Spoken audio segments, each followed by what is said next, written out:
berjumpa lagi dengan saya, Andi Patimatul Islamiyah. Di video kali ini kita akan membahas mengenai materi hidrosfer kelas 7 semester 2, part 3. Yuk simak materinya, mari kita belajar. C. Hidrosfer. Ada yang tahu tidak apa yang dimaksud dengan hidrosfer? Hidrosfer berasal dari bahasa Yunani yaitu hidros yang berarti air dan spaira yang berarti lapisan. Jadi hidrosfer merupakan lapisan air yang menyelimuti bumi. Hidrosfer tidak hanya meliputi perairan yang luas seperti laut dan samudra, tetapi hidrosfer juga meliputi air seperti di danau, sungai, air tanah, dan uap air. Air sangat penting bagi kehidupan. Setiap elemen kehidupan memerlukan air untuk melangsungkan kehidupannya. Tumbuhan memerlukan air untuk berfotosintesis, sedangkan manusia memerlukan air untuk metabolisme dan memenuhi kebutuhan hidup. Tidak ada makhluk hidup yang dapat hidup tanpa air. Jika semua makhluk hidup di bumi menggunakan air untuk melangsungkan kehidupannya, apakah air yang ada di bumi akan habis atau berkurang? Jangan lupa tulis jawaban kalian di kolom komentar ya. 1. Siklus air. Air yang ada di bumi memiliki sebuah siklus yang dinamakan siklus hidrologi atau siklus air. Siklus hidrologi atau siklus air merupakan sebuah proses daur ulang air secara terus-menerus. Siklus ini menyebabkan jumlah air di bumi tidak akan berkurang, bertambah, ataupun habis. Siklus air bermula jika panas matahari menguapkan air yang ada di laut dan permukaan bumi. Proses ini disebut evaporasi. Uap air tersebut akan berkumpul di angkasa dan terjadi proses kondensasi atau pengembunan yang membentuk awan. Awan tersebut kemudian akan berjalan sesuai dengan arah hembusan angin. Penguapan yang terjadi setiap hari mengakibatkan uap yang menjadi awan semakin banyak. Jika awan sudah tidak dapat menampung uap atau evaporasi, maka uap air di awan akan turun sebagai hujan. Air hujan tersebut akan mengisi cadangan air yang berada di permukaan bumi. Proses ini akan terjadi terus-menerus. Jadi, siklus air terjadi terus-menerus sehingga menjaga ketersediaan air di bumi. Akan tetapi, curah hujan yang terjadi setiap tahun tidak sama. Ada kalanya curah hujan rendah atau sedikit, dan ada kalanya juga curah hujan tinggi. Apabila curah hujan tinggi, simpanan air di permukaan bumi seperti waduk, danau, atau sungai meluap sehingga berpotensi banjir. Banjir adalah aliran air yang berlebih hingga meluap ke daratan. Banjir berasal dari luapan penyimpanan air baik itu danau, waduk, maupun sungai yang tidak mampu menampung jumlah air yang sangat besar. Beberapa hal yang dapat menyebabkan banjir diantaranya yaitu: yang pertama, tingginya curah hujan. Yang kedua, sistem pengelolaan lingkungan yang buruk. Hal ini karena kepadatan penduduk menyebabkan daerah tersebut tidak ada tempat resapan air. Yang ketiga, akibat perilaku manusia diantaranya seringnya membuang sampah sembarangan. Yang keempat, pembangunan rumah di bantaran sungai. Beberapa dampak banjir diantaranya yaitu: yang pertama, banjir dapat merusak bangunan. Yang kedua, banjir dapat mengontaminasi air bersih. Yang ketiga, banjir sebagai sumber penyakit. Yang keempat, kerugian ekonomi, terutama di bidang pertanian dan perikanan. Yang kelima, menimbulkan korban jiwa. Perhatikan tindakan siaga sebelum banjir berikut. Yang pertama, ketahuilah sumber-sumber informasi dan pengumuman banjir, misalnya penjagaan pintu-pintu air, Badan Meteorologi dan Geofisika, pemerintah, dan lain-lain.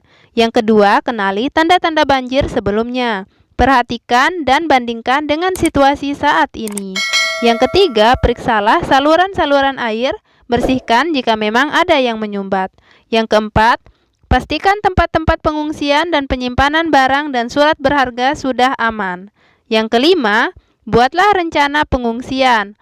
Pahami tindakan tanggap darurat atau emergensi dan pertolongan pertama. Yang keenam, persiapkan perlengkapan tanggap darurat dan pastikan semua anggota keluarga mengetahui tindakan pertolongan pertama. Yang terakhir, perhatikan rumah kita. Jika tidak cukup kuat, upayakan memperkuatnya agar tidak hanyut. Tindakan siaga saat banjir. Ketika muncul tanda-tanda banjir, diantaranya hujan lebat, pastikan beberapa hal berikut. Yang pertama, perhatikan jika ada pengumuman banjir baik melalui TV, radio, tempat ibadah, ataupun pemberitahuan langsung dari RT atau RW.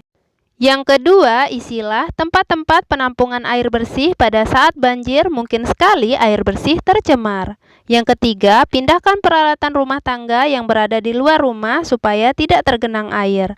Yang keempat, simpanlah surat-surat atau dokumen penting di tempat aman dari datangnya air, bungkus dengan bahan yang kedap air, misalnya kantong plastik. Yang kelima, matikan aliran listrik dan keran air. Yang keenam, informasikan pada tetangga apa yang kita ketahui. Yang ketujuh, bersiaplah untuk kemungkinan mengungsi. Pada saat banjir di dalam rumah, jika ada himbauan untuk mengungsi, segera mengungsi. Jika harus mengungsi, perhatikan jalur evakuasi. Jangan lupa dahulukan anak-anak, orang cacat, dan orang lanjut usia.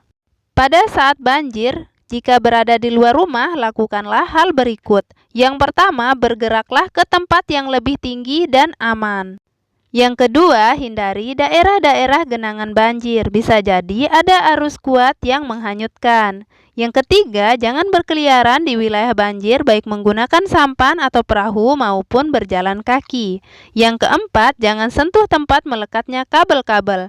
Yang kelima, awasi anak-anak, jangan biarkan mereka bermain-main di genangan air banjir. Yang keenam, jangan minum air banjir. Yang ketujuh, jika berada dalam kendaraan dan ketinggian airnya meningkat, lebih baik tinggalkan kendaraan dan bergeraklah ke tempat yang lebih aman. Jika berada di pengungsian, jangan biarkan anak-anak bermain di air banjir.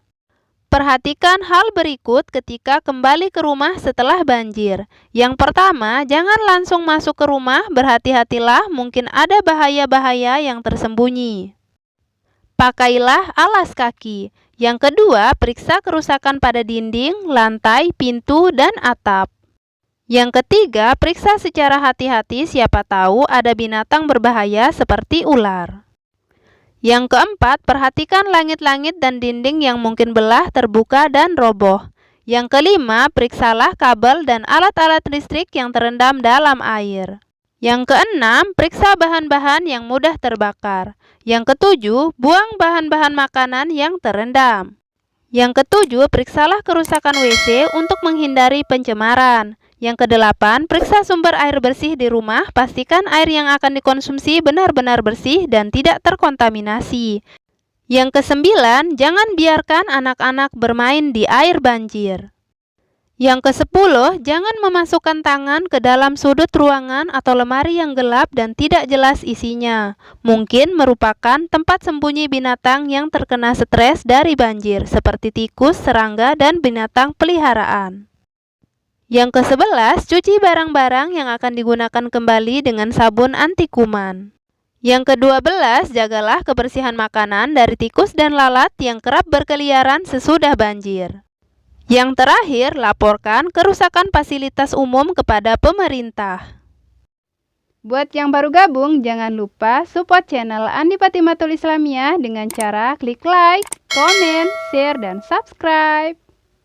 Jangan lupa kunjungi playlist Andi Patimatul Islamiyah karena dalam satu buku akan dijadikan satu playlist. Dan jangan lupa kunjungi komunitasku juga ya.